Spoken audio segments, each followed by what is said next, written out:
Hey you guys, so sorry it's been a while. Okay, at my house we celebrate both Eastern and Western Easter, or Easter and Wester, as I joke to my wife. And we just had a lot of stuff to do. I had a lot of projects to take care of, so it's been a while since I've had a video. Anyway, today's going to be a bit of a short one, hopefully. And it's not necessarily an explication, it's more a thought about why Romeo and Juliet should not be a teenager's first Shakespeare play. Now, let me preface it by saying I think everyone should read Romeo and Juliet, because I think everyone should read just about every Shakespeare play. And now there's some you can skip. You wouldn't wish Love's Labour's Lost on your worst enemy. And Troilus and Cressida, that's for scholars and stuff. Although if you have a chance to see those, that's the way to get through them, is to see them done. Anyway, so Romeo and Juliet.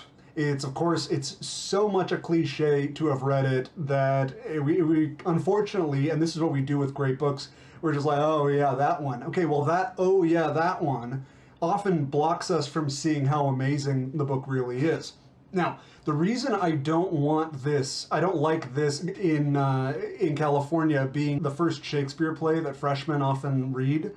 I'm not sure how it is for other states, but here it's always Romeo and Juliet. The reason I don't like that is because in order to really get how good this is, you have to know comedy. You have to have read Shakespeare's comedies, because he's using the same glass for a different drink.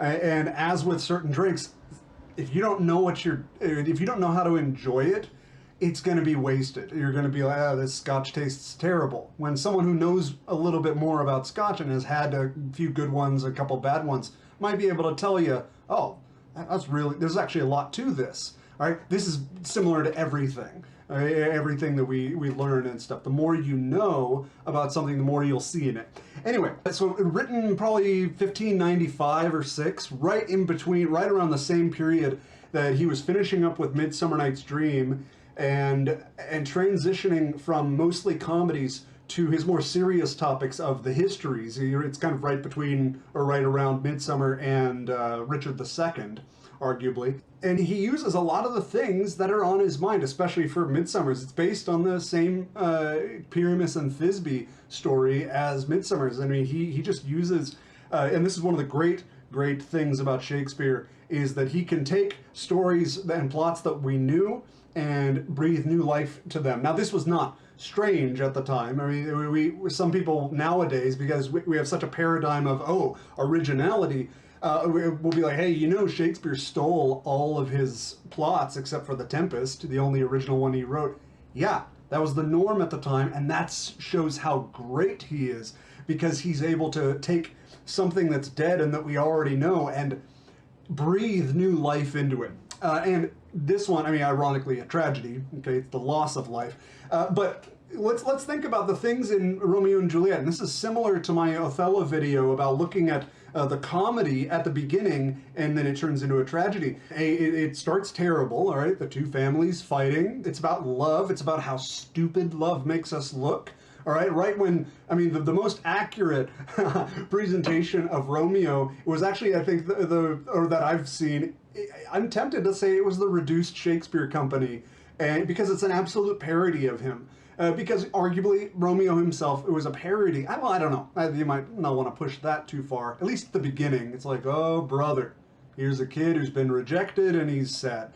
Anyway, but although that's useful, parody is great. It adds layers to something by mocking it a little bit. Anyway, it's a bourgeois play, right? It's Capulets are trying to rise. I don't think Mr. Capulet is Mr. Capulet. I don't think he's as terrible as we interpret him out to be. I mean, of course, at the time they would have been kind of scandalized or looked down on him for trying to marry off his 14-year-old daughter. That was not normal, all right, at the time.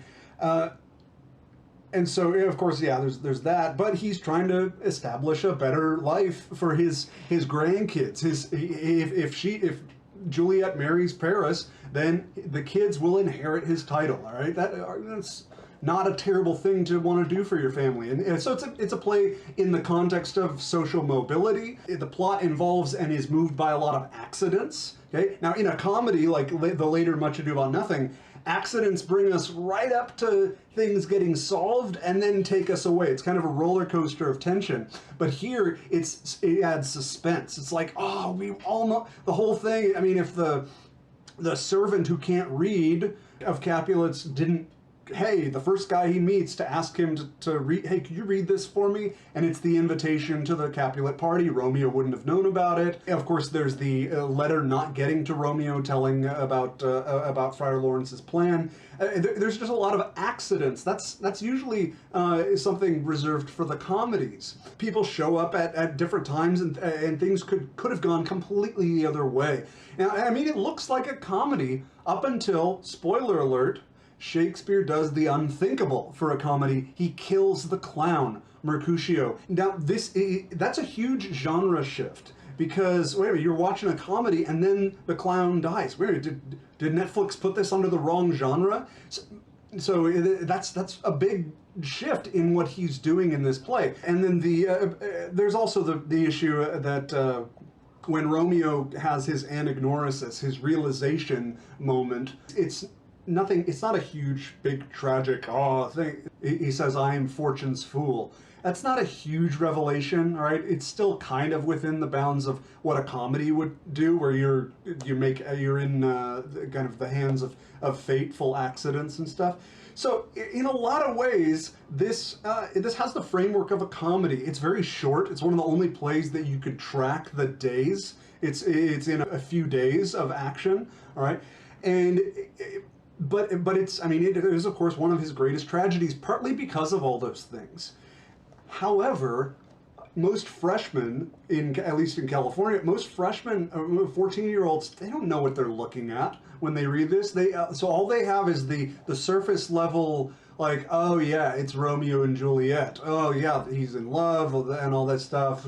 Bad Capulet. So that often can stop us from looking deeper and from appreciating the masterwork that this is. This is not an earlier, like, All's Well That Ends Well or Two Gentlemen, those are fine plays, but Shakespeare is getting closer to, he's about 2 years away from full mastery of his craft. By the time he hits Henry V in 1598, I mean, he's the master.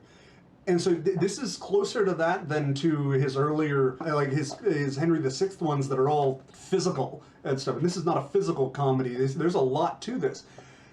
But again, and I'll end by restating the thesis that we miss it because it's so rich and we think we know what it tastes like.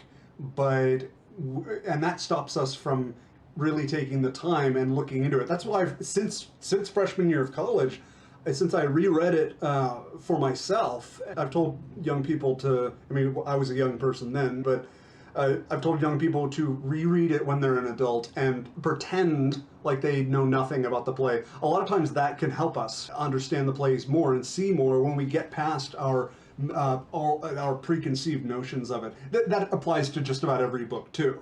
Okay? Which, by the way, is why I have yet to talk about a book that I think was really bad, is because I can often find something good about it. Now, maybe I should, but anyway, you've heard enough. It's been almost 10 minutes. I went over what I intended, so I hope you guys have a great day. Again, missed ya, and yeah, want to keep doing these. And again, if you have any suggestions or any books you'd like me to go over, or if you stumbled on this video and your kid has a project come up or something, or if there was a book that he or she didn't understand, throw it in the comments. I'll do what I can. Okay? You guys have a great day. See ya.